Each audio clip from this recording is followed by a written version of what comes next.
वाईट मार्गाने जाणाऱ्याला सत्मार्गाच्या दिशेने वळविणं हे देवतांचं कर्तव्य आहे. मग असं असताना त्याला समजून सांगण्याचा प्रयत्न करा. एकदा नसून 2 वेळा सांगा.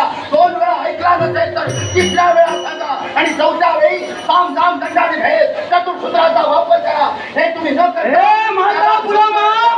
मी पहिले सामाचं शस्त्र हाती धरिलं, दामाचं धरिलं की गंडाचं धरिलं की भेदाचं धरिलं हे तुम्ही सांगू नका.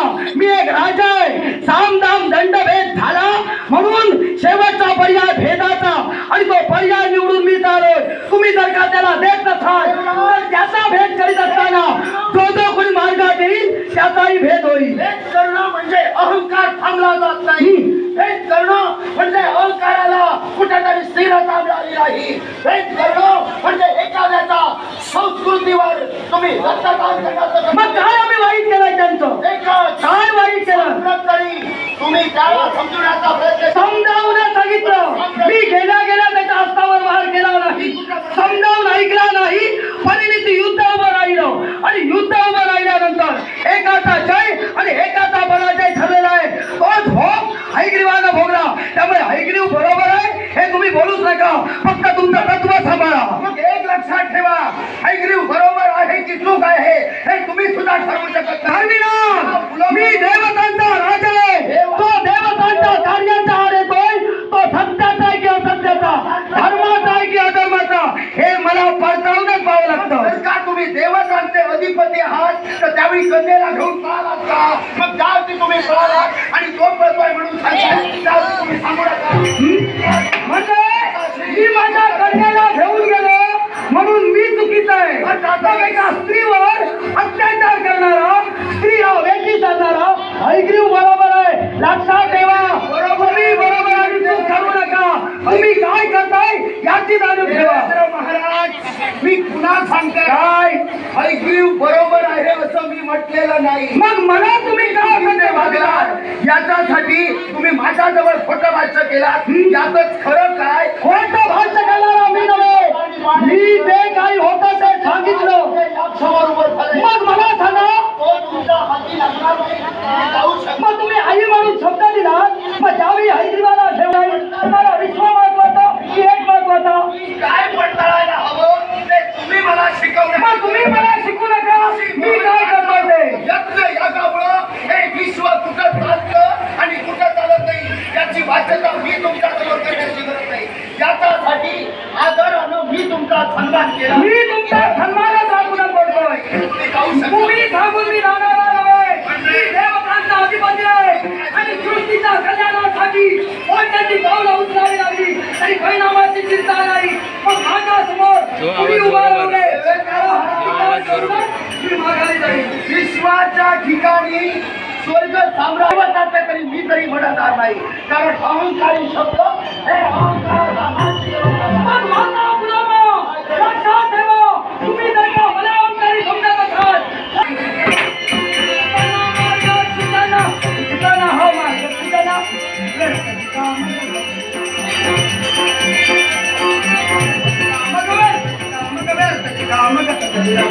उचितना मार्ग सुजना, उचितना मार्ग सुजना.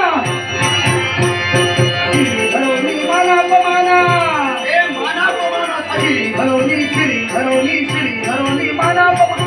हरविसी का विनाशाला, विनाशाला अडवता हा हरविसी का, हरविसी का, हरविसी का विनाशाला. उचितना मार्ग सुजना, उचितना हा मार्ग सुजना.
विश्वाचे देव हा क्षणी भाष्य करण्याचं कर्तव्य केला म्हणजे सर्व तुमच्या मनात अहंकाराचं वादळ निर्माण झालं आणि म्हणून त्या तुमच्या अहंकाराच्या वादळाला निद्राची भेट करून तुम्हाला निद्रा निर्माण करते